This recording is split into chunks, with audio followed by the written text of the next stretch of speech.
مفتی تقی عثمانی صاحب کے جو والد تھے نا، مفتی اعظم ہند و پاک محمد شفیع صاحب رحمۃ اللہ علیہ، یہ ہندوستان اور پاکستان دونوں ملکوں کے سب سے بڑے مفتی تھے محترم۔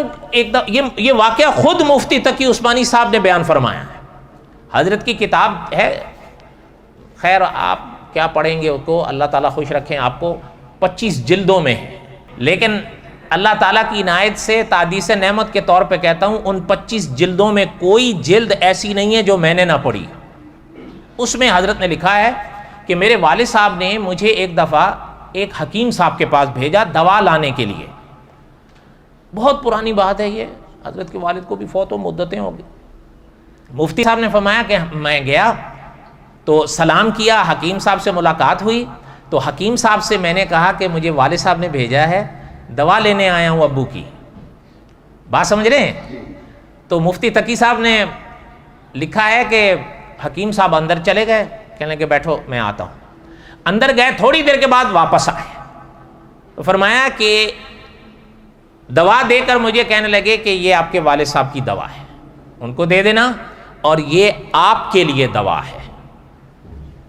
تو مفتی صاحب فرماتے ہیں جو والد صاحب کے لیے تھیلی دی تھی وہ تو سمجھ میں آ گئی، جو مجھے دے رہے تھے وہ میری سمجھ میں نہیں آ رہی تھی۔ میں نے کہا حضرت مجھے تو کچھ نہیں ہوا ہے، میں تو والد کی دوا لینے آیا ہوں۔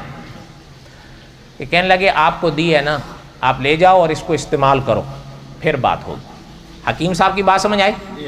مفتی تقی صاحب لکھتے ہیں میں واپس آ گیا تو میں نے والد صاحب کو وہ دوا دی کہ یہ حکیم صاحب نے آپ کو دی۔ والد صاحب نے حیران پڑھ لیا کہ کیا بات ہے، کہنے لگے ابو یہ تو بات سمجھ میں آئی، یہ آپ کی دوا لینے گیا تھا، یہ آپ کی دوا ہے، لیکن یہ دوا وہ مجھے دے دیے ہیں، مجھے کیا ہوا ہے، اور کہہ رہے ہیں استعمال کرو۔ مفتی صاحب لکھتے ہیں والد صاحب مجھ سے کہنے لگے کہ جیسے انہوں نے کہا ہے ویسے کرو۔ مفتی صاحب لکھتے ہیں کہ میں استعمال کرنے لگ پڑا، جتنے چند دن کی تھی استعمال کر لی۔ اس کے بعد مفتی صاحب نے لکھا کہ ایک محفل میں میری ان سے ملاقات ہوئی، حکیم صاحب سے، کہتے ہیں میں نے جب ان کو دیکھا تو میں پاس گیا، میں نے سلام کیا ان سے، جب سلام کیا تو انہوں نے سلام کا جواب دیا، مصافحہ ہوا تو کہنے لگے ہاں ماشاءاللہ اب ٹھیک ہو۔ تو مفتی صاحب فرماتے ہیں میں نے کہا کہ حضرت نہ تب بات سمجھ آئی تھی نہ اب آئی ہے۔ کہنے لگے بات یہ ہے اس دن جو آپ آئے تھے نا میرے پاس، آپ نے مجھے سلام کیا تھا اور اپنے والد کا پیغام دیے تھے نا؟ میں نے کہا جی ہاں۔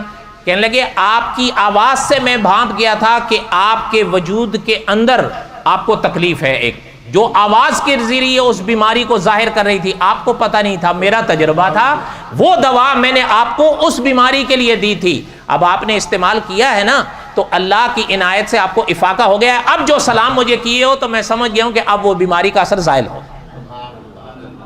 اس کو کہتے ہیں فن کے ماہر، سمجھ آئی بات؟ اس لیے مولانا امین اکاڑوی رحمۃ اللہ علیہ فرمایا کرتے تھے ہر فن کا ایک ماہر ہوتا ہے، اس پر اعتبار کیا جاتا ہے۔ مفتی تقی عثمانی صاحب نے وہ حکیم صاحب سے کوئی بات پوچھی تھی؟ نہیں۔ اس لیے جو ماہر ہوتے ہیں جس فن پر، اس پر بھروسہ کیا جاتا ہے، یہ یاد رہے، ان سے دلائل نہیں مانگے جاتے کہ پہلے آپ دلائل دو اس کے بعد ہم آگے بڑھیں گے۔